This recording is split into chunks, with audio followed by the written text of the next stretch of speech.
पंचगव्य औषधियों का इंटीग्रेशन।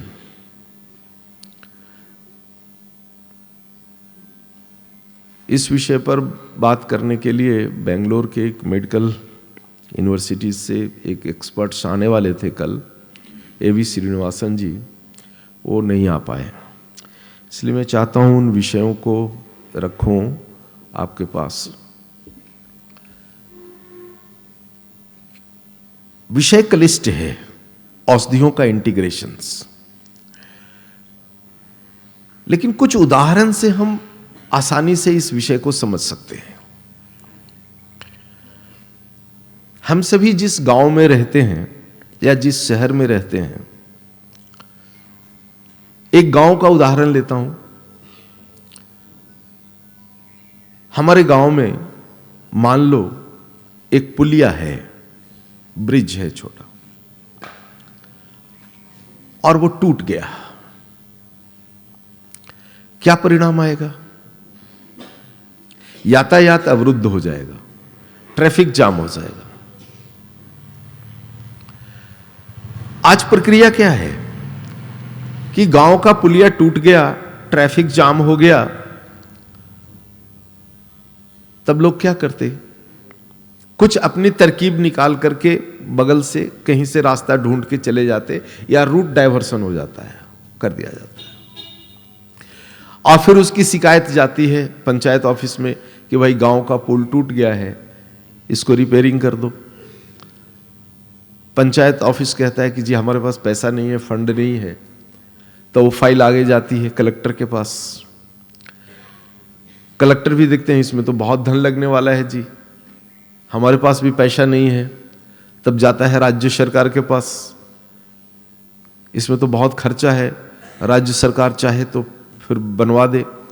तो ये सारी क्रिया प्रक्रिया में 3 महीना, 6 महीना, साल भर भी लग सकता है।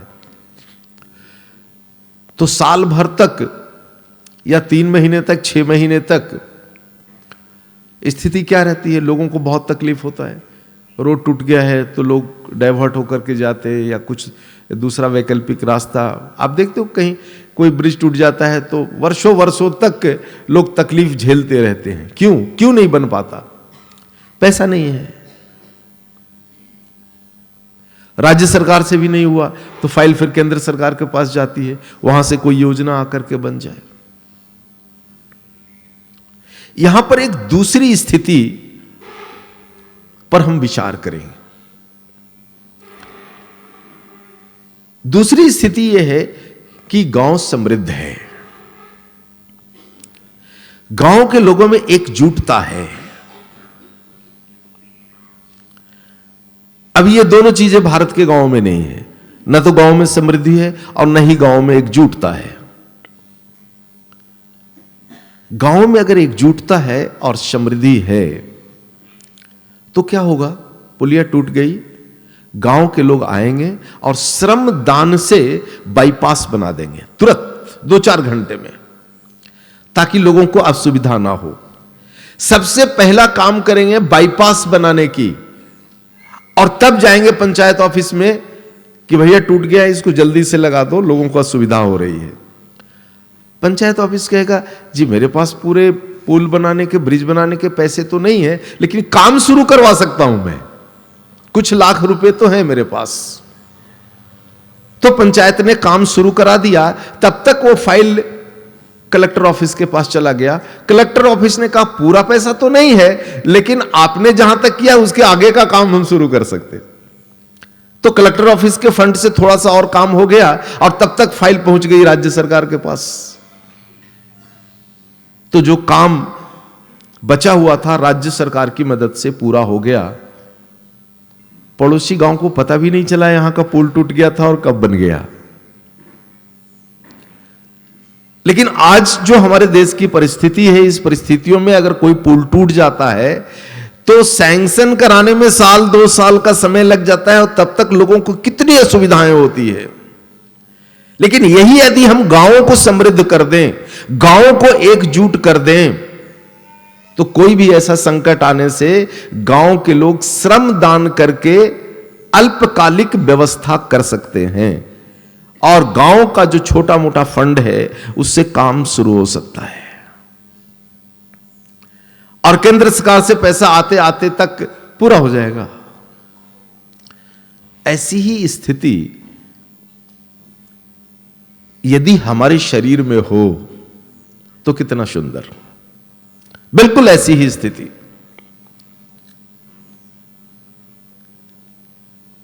इसी स्थिति को लाने के लिए पंचगव्य की औषधियों का अन्य औषधियों के साथ इंटीग्रेशन पर विचार किया हमने। किसका इंटीग्रेशन कर दो, मिला दो। जो सभी एक विचार वाले औषधि हैं, इन सभी एक विचार वाले औषधियों का मिश्रण कर दो। गांव का समृद्ध होना अर्थात हमारा यह शरीर भी एक गांव है, और इस गांव में 12 घर हैं, कुछ और घर भी हैं। 12 अंग जो आप पढ़े हैं, ये 12 अंग एक एक घर है। इन 12 घरों का यह गांव है। यदि इन 12 अंगों में अगर एक समझ बन जाए, एकजुटता आ जाए, और इन 12 अंगों के पास समृद्धि आ जाए। समृद्धि का मतलब कुछ क्षमता, कुछ एक्स्ट्रा। हमारे शरीर में हृदय है, हृदय को काम करने के लिए जितना ऊर्जा चाहिए उससे थोड़ा ज्यादा ऊर्जा उसको यदि मिल जाए। अगर हमारा शरीर एक ऐसा गांव बन जाए जिस गांव में एकजुटता भी है और समृद्धि भी है। एकजुटता अर्थात हमारे शरीर के सारे अंग एक दूसरे को समझने लग जाएं, और समृद्धि अर्थात उनको काम करने के लिए जितनी ऊर्जा चाहिए इससे ज्यादा ऊर्जा उनके पास हो जाए। समृद्धि किसको कहते हैं? हमें घर चलाने के लिए प्रतिमाह 5,000 रुपया चाहिए। आमदनी अगर 6,000 रुपया है तो हमारी समृद्धि है। 1,000 रुपया प्रतिमाह हम बचा लेते हैं। समृद्धि की परिभाषा तो यही है। घर चलाने के लिए हमें 5,000 रुपया चाहिए, आमदनी 4,000 रुपया है, इसको गरीबी कहते हैं। तो हमारे शरीर के जो आंतरिक अंग हैं, ये यदि समृद्ध हो जाएं और एक दूसरे को समझने का भाव आ जाए अंगों में, तब हमारे शरीर के अंदर भी कोई पुल टूट गया तो क्या होगा? कोई पुल टूट गया अर्थात किसी भी अंग में विकार उत्पन्न हो गया, तो सारे अंग मिलकर के श्रम दान करके एक बाईपास बना देंगे। आपको पता भी नहीं चलेगा कि शरीर में यह बीमारी आई थी। अंदर अंदर सब व्यवस्था हो गई, श्रम दान से बाईपास बन गया, और तब तक सारे दूसरे अंग थोड़ा थोड़ा जो उनके पास समृद्धि है, थोड़ी थोड़ी जो प्रतिरोधक क्षमता सभी अंगों के पास है, यह ऊर्जा जा करके और जो अंग डैमेज हुआ है उसके रिपेयरिंग का काम शुरू हो जाएगा। और जैसे ये रिपेयरिंग का काम शुरू हुआ, शरीर ने सिग्नल दिया कि जी कुछ संकट है। आप डॉक्टर के पास गए, डॉक्टर ने आपको औषध दी, उस औषध से जो काम होने वाला है हमारे अंगों ने श्रमदान से पहले ही शुरू कर दिया है। तो समझ लो कि वह औषध क्या काम करेगा? स्टेट गवर्नमेंट का बजट। और बड़ा विकार संकट है अगर शरीर में, तो सेंट्रल गवर्नमेंट से बजट आने के समय तक तो पुल का पिलर खड़ा है, डाल दिया, और कोई भी संकट दूर होता है, कोई भी समस्या जो शरीर का है वो दूर हो जाता है। अभी जो मुश्किल है ना, वो यही मुश्किल है कि हमारे अंगों में एकजुटता नहीं है। दूसरा मुश्किल है कि किसी भी अंग के पास जितनी ऊर्जा की जरूरत है उतनी ऊर्जा भी उनके पास नहीं है। यानी सारे अंग गरीब हैं, उनको रोज कमाना, रोज खाना भी नहीं होता। हृदय को पंप करने के लिए आज की भाषा में कहूं तो 5 कैलोरी ऊर्जा की जरूरत है, तब उस बेचारे को रोज 4 कैलोरी मिलता है, 1 कैलोरी के लिए भिखमंगी करता है वो। तो कहां से श्रमदान कर लेगा वो? श्रमदान तो वही कर सकता है जो समृद्ध है। महीने में 4 दिन श्रमदान कर लिए, चलो कोई बात नहीं है, 25 दिन में जितनी आमदनी है उतने में तो हमारा घर चल जाता है जी, तो प्रत्येक छुट्टी के दिन हम जाकर के मंदिर में सेवा का काम कर लेंगे। मंदिरों में सेवा का काम वही व्यक्ति कर सकता है जो 4 दिन की छुट्टी में जिसके घर का बैलेंस खराब नहीं हो। तो हमारे शरीर के अंग भी बिल्कुल ऐसे ही हैं। यदि उनके पास समृद्धि है तब दूसरे अंगों को सहयोग देंगे, श्रम दान देंगे, और खुद को चलने भर पैसे नहीं है, खुद को काम भर अगर ऊर्जा नहीं है तो दूसरे को क्या सहयोग देंगे। मुश्किल यही हुआ है कि हमारे जो अंग हैं इनमें एकजुटता नहीं है, और दूसरा मुश्किल है कि स्वयं के लिए भी प्रतिरोधक क्षमता नहीं है, तो दूसरे को क्या सहयोग करेंगे ये। और ये दोनों चीजें जो बिगाड़ हुआ है हमारे शरीर में, ये बिगाड़ का मात्र एक कारण है हाइब्रिडिंग। कल जायसवाल जी ने जो अपना अध्ययन रखा, आपने देखा कि आज से 50 साल पहले जो भारत में जो परीक्षण हुए, किसी भी सब्जी किसी भी फल का जो न्यूट्रिशन वैल्यू था, आज फल और सब्जी वैसा ही दिखता है, लेकिन न्यूट्रिशन वैल्यू में 80-90% की गिरावट हुई है। ये हाइब्रिडिंग ने हमारे शरीर को इतना अधिक बर्बाद किया है। पेट तो भर जाता है, हाँ पेट तो भर जाता है, लेकिन क्या मात्र पेट भरना ही शरीर की जरूरत है? नहीं, शरीर को ऊर्जा की जरूरत है। उस ऊर्जा की जरूरत के लिए हम पेट भरते हैं। अभी क्या हो गया है, पेट भरने के लिए भोजन करते हैं, ऊर्जा के लिए भोजन नहीं करते।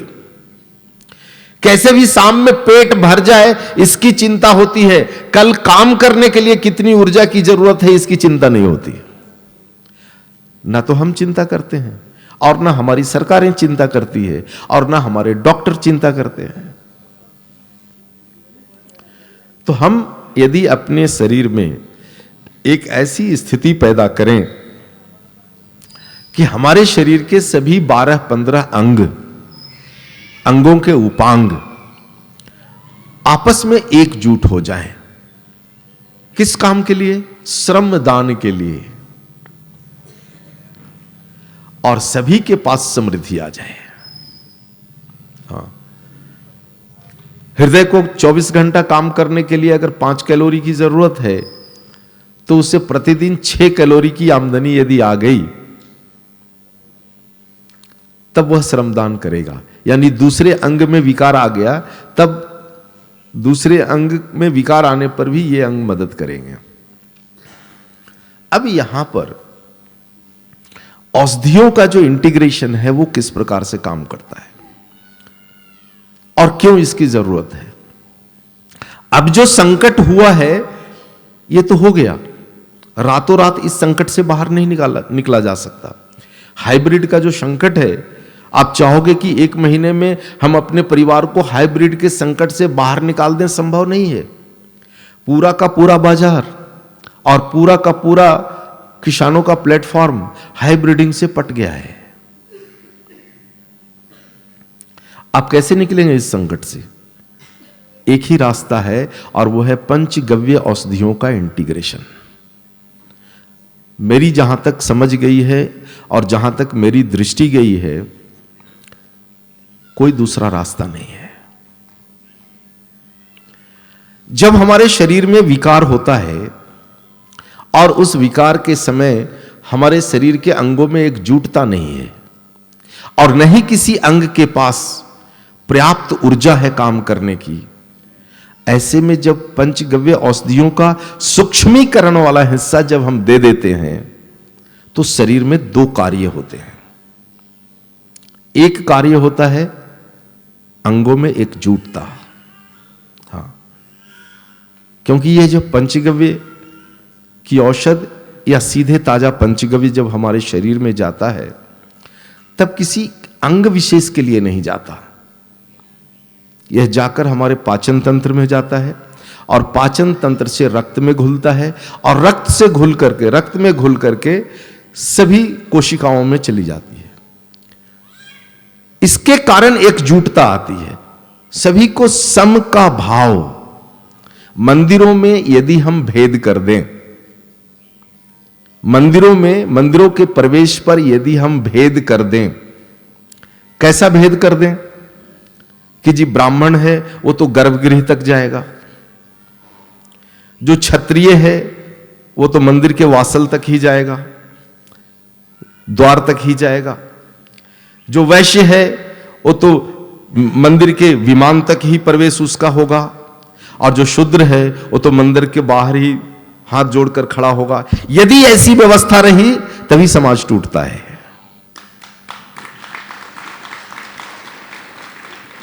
लेकिन यदि समरूपता हो जाए कि सभी को सभी जगह प्रवेश मिल जाए, सब एकजुट हो जाते हैं। नहीं, सब बराबर है।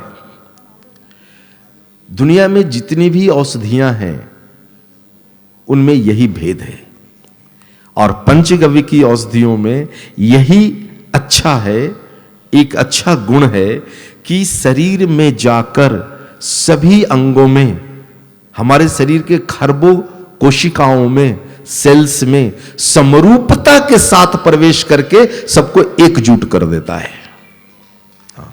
सारे एकजुट हो गए और सभी को उसकी जरूरत के हिसाब से, जिसको जितना चाहिए उस जरूरत के हिसाब से उनको वो न्यूट्रिशंस वैल्यू मिल जाता है। तो गांव का पुलिया टूट गया, टूट जाने दो, गांव एकजुट है, श्रमदान से तुरंत बाईपास बन गया। मान लो, मैं तो ईश्वर से प्रार्थना करता हूं कि कम से कम भारत देश के लोगों को कोई भी ऐसा संकट ना आए, ऐसी बीमारी नहीं आए। यदि कुछ आ गया, समझो कि कैंसर का एक गांठ हो गया, और यदि पंचगव्य की औषधियों का सूक्ष्मीकरण का हिस्सा यदि हमने दे दिया, तब क्या होगा? सबको एकजुट करने का काम हुआ। और दूसरा, जो न्यूट्रिशन वैल्यू पंचगव्य की औषधियों में दूसरा घनत्व वाला कौन सा हिस्सा है? पहला सूक्ष्मीकरण वाला हिस्सा है जो श्रमदान का काम करेगा, और दूसरा हिस्सा कौन सा है? जो हम घनवटी देते हैं। घनवटी में सीधे हम चूर्ण मिलाते हैं, यानी इससे थोड़ा अधिक घनत्व वाला है, वो पंचायत का फंड है। बाईपास तो बना दिया श्रमदान से, और पंचायत में थोड़ा सा पैसा था, उससे रिपेयरिंग का काम शुरू हो गया।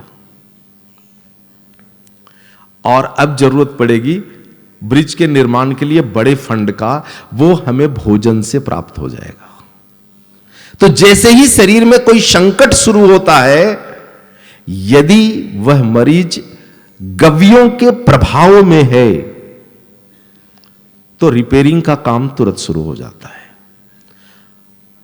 और मान लो वह व्यक्ति अज्ञान है, शरीर के अंगों में एकजुटता नहीं है और समृद्धि नहीं है, तो वही हाल होगा कि गांव का पुल टूट गया, सबको मुश्किल हो रही है। कोई इधर से जा रहा है, कोई इधर से जा रहा है, कोई 10 किलोमीटर घूम करके जा रहा है, और सभी लोग गालियां बक रहे हैं, प्रशासन ठीक नहीं है जी, व्यवस्थापन ठीक नहीं है, देखो इतने साल से पुल टूटा है, ये है, अभी पुल थोड़ा सा टूटा था, फिर पूरा टूट जाएगा, अभी छोटी सी गांठ हुई थी, फिर बड़ा गांठ हो जाएगा, फिर बड़ा गांठ हो जाएगा, और फिर कैंसर फूट जाएगा। लेकिन यदि व्यक्ति गाय के गव्यों के प्रभाव में रहता है,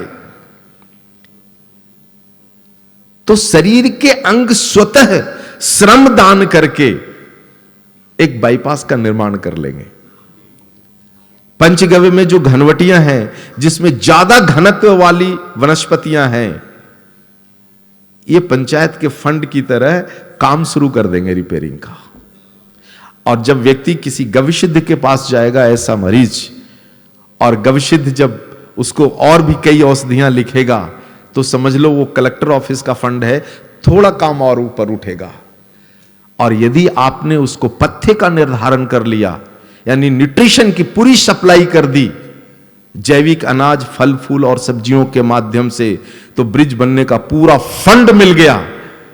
और कोई भी शरीर में संकट होने दो, पूरा का पूरा रिपेयर हो जाएगा।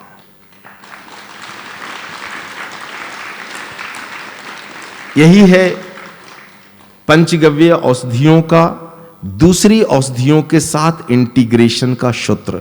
क्यों करना चाहिए इंटीग्रेशंस? और मैं पिछले लगभग देखो 3 वर्षों से, खासकर 3 वर्षों से, जब से पंचगव्य विद्यापीठम जो है पुत्ताग्रम में स्थापित हुआ है, तब से इस विषय पर मैंने काफी जोर दिया है कि इंटीग्रेशन करके देखो। और इंटीग्रेशन करके जो हमने देखा है, कभी मरीज तो छोड़ दो, कभी मुझे निराशा हाथ नहीं लगी है, कभी नहीं। केवल शर्त एक है, और वो शर्त मेरा नहीं है, वो शर्त महर्षि वाग्भट जी का है। महर्षि वाग्भट जी ने मरीजों के चरित्र को जो बताया है, मरीज का गुण धर्म जो बताया है कि मरीज होने का क्या क्या गुण है। हाँ, मरीज होने का भी अपना गुण है। 4 गुण होते हैं मरीज में। यदि 4 गुण वाला मरीज है और उस मरीज को कैसा भी संकट है और आपने अच्छे से उसको निर्देशित कर दिया, उसके पथ्य का सही सही विवरण दे दिया, तो मुझे तो कभी निराशा हाथ नहीं लगी है। मरीज तो दूसरे नंबर पर है। जब हम मरीज की चिकित्सा करते हैं तो मरीज से ज्यादा हमें उस मरीज की चिंता होती है, तो कभी मुझे निराशा हाथ नहीं लगी है। लेकिन मरीज के पास स्वयं अगर उसको मरीज होने का गुण धर्म नहीं है तो बात ही अलग है, वो मरेगा ही। वो कहते हैं ना, जो खुद जीना नहीं चाहे उसे ईश्वर क्या जिला देगा। मरीज यदि खुद अपने को निरोगी होना ना चाहे, तब आप भगवान होकर के भी कुछ नहीं कर सकते। तो सबसे पहले तो मरीज को जीने की आस होनी चाहिए। मरीज यदि जीने की आस में है, मरीज होने के अपने गुण धर्म का वो पालन कर रहा है, तो निराशा हाथ नहीं लग सकती। प्रकृति ने उसकी जितनी सांसें तय कर रखी है, उतनी सांसें तक वो जिंदा रहेगा, जीवित रहेगा, उसके शरीर में वेग रहेगा। और यदि उसकी सांसें छिन्न हो गई है, पूरी हो गई है, तब तो कुछ भी कर लो, कुछ भी कर लो, उसका शरीर गतिविहीन हो जाएगा। तो क्या गुण धर्म है मरीज का? आप गविसिद्ध होने से पहले प्राथमिक कक्षाओं में मरीज होने का गुण धर्म है, शिष्य होने का गुण धर्म, वैद्य होने का गुण धर्म और औषधियों के गुण धर्म, ये सारा कुछ महर्षि वाग्भट जी के सूत्र को पढ़ा है आपने। मरीज होने का सबसे पहला गुण है कि वह दर्द को झेलने वाला हो। हाँ, आपसे कभी भी पेन किलर का डिमांड नहीं करने वाला हो। ये मेरी बात नहीं है, मैं नहीं कह रहा हूं, महर्षि वाग्भट ने कहा है कि मरीज होने का पहला गुण है कि मरीज दर्द को सहने वाला हो। दूसरा, यदि आपने पेन किलर दिया, यदि उसकी बीमारी का दर्द खत्म हो गया, तब शरीर कभी भी उस बीमारी को रिकवर नहीं करेगा। शरीर को आभास होना चाहिए कि शरीर के इस हिस्से में यह संकट है और इस संकट के कारण हमें दर्द है, तभी शरीर उसको रिपेयर करेगा। और यदि किसी व्यवस्था के कारण आपने दर्द को भुला दिया, तो शरीर भी भूल जाएगा कि कहीं संकट है। और शरीर यदि भूल गया कि संकट है, तो निवारण कहां से मिलेगा? मिल ही नहीं सकता निवारण। तो दर्द को सहने वाला हो, सबसे पहली बात है। मरीज वही है जो अपनी पीड़ा को सह ले। और दूसरा है अभिव्यक्ति करने वाला हो, अपने दर्द का सही सही आपसे बताने वाला हो। अपनी समस्या को छुपाने वाला है, आप कुछ नहीं कर सकते। उसके शरीर की जितनी समस्या है उसे वह आपकी भाषा में, हां, उसे आपकी भाषा में वह आप तक सही सही अभिव्यक्त कर सके, ऐसी अभिव्यक्ति वाला मरीज हो। और तीसरा गुण है कि वह वैद्य की सलाह मानने वाला हो। यह तीसरा गुण है मरीज का। आपने कहा सूर्योदय के समय पित्त समन चूर्ण का सेवन आप छाछ के साथ करो, करेगा वो। तो ठीक होगा। और आपने कहा सूर्योदय के समय, तब आपसे वो जिक्र कर रहा है, जी मैं तो सोकर उठता ही हूं 9 बजे। आप क्या कर लोगे इस मरीज का? कुछ नहीं कर सकते। तो वैद्य के निर्देश को 100% मानने वाला मरीज ठीक होता है। अपनी पीड़ा को डॉक्टर तक, गविसिद्ध तक सही सही अभिव्यक्त करने वाला मरीज ठीक होता है। अपनी समस्याओं की पीड़ा को झेलने वाला मरीज ठीक होता है। और जिसे जीवन जीने की आस है वो मरीज ठीक होता है। अब वो मान बैठा है, जी मुझे तो ये संकट आ गया जी, अब मैं तो मर जाऊंगा, जीऊंगा नहीं। आप लाख औषधि दे दो, वो नहीं जीने वाला है। तो वाग्भट जी कहते हैं कि मरीज होने के ये गुण हैं, और ये गुण यदि है और आपके जैसा योग्य वैद्य अगर उसको मिल गया, गविसिद्ध मिल गया, तो निराशा कभी हाथ नहीं लगती, कभी नहीं लगती। और ये आपने देखा है काम करते हुए। बहुत सारे आप में से गविसिद्ध हैं, शेयर करते रहते हो आप लोग कि जी डॉक्टर ने तो कह दिया था 3 महीने के बाद मर जाओगे। आपके यहां गोमूत्र पीना शुरू किया, 3 साल हो गया, अभी तक जिंदा है। ऐसे बहुत बहुत सारी घटनाएं आपके साथ होती रहती है। ये जो बीच बीच में जो आते रहता है ना जी, पंचगव्य भी लिया, गोमूत्र भी पिया, फिर भी पिताजी नहीं बच पाए। कैसे बचोगे?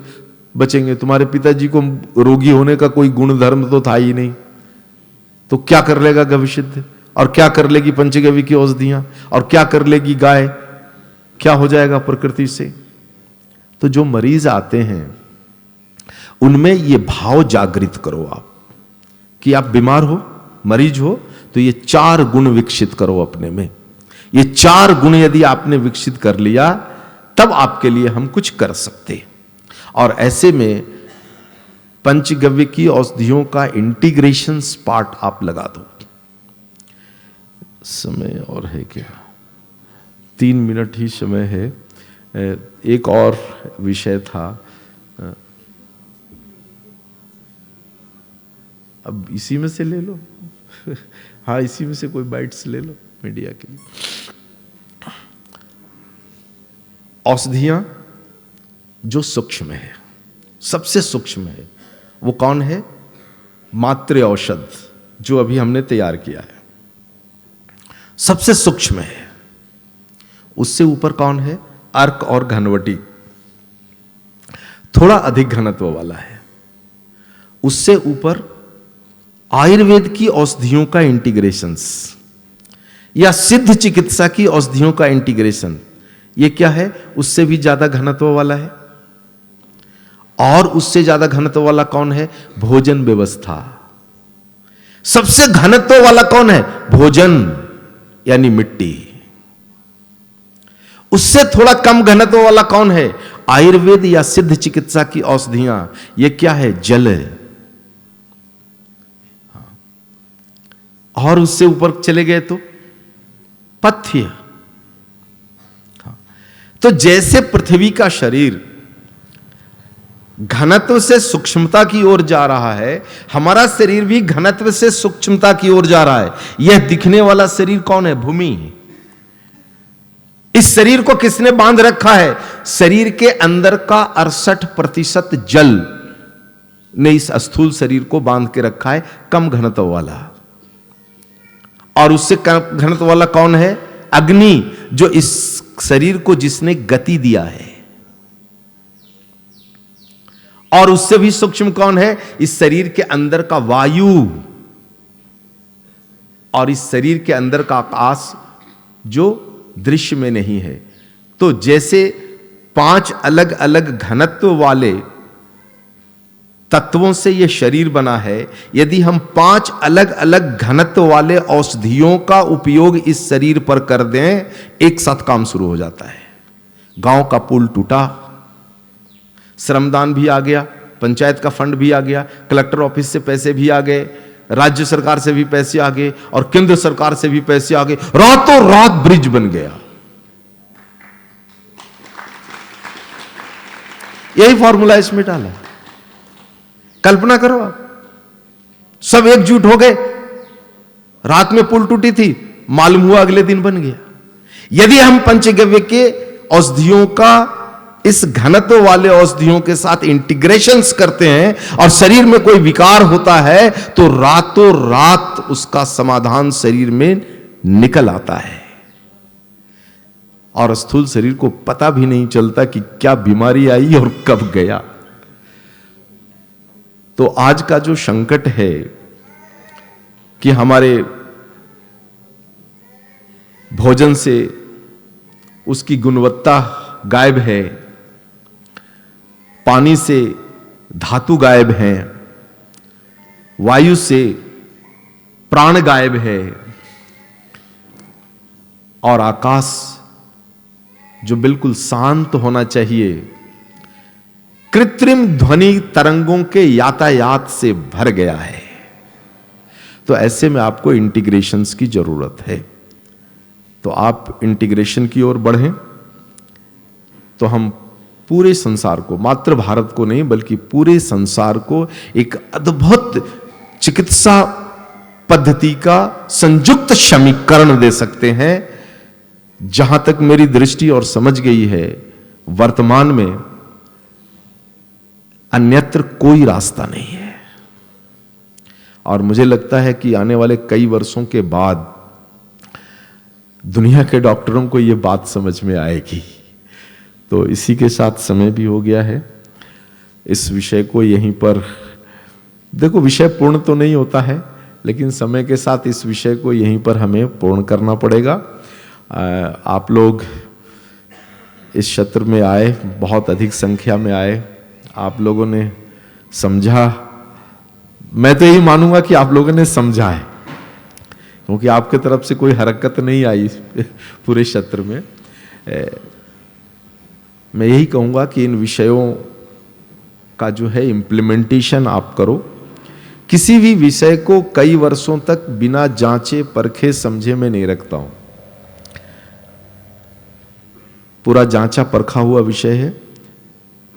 औषधियों के इंटीग्रेशन पर आप काम करें, बहुत अद्भुत परिणाम आएगा। और इसी के साथ इस सत्र को यहीं पर मैं पूर्ण कर देता हूं।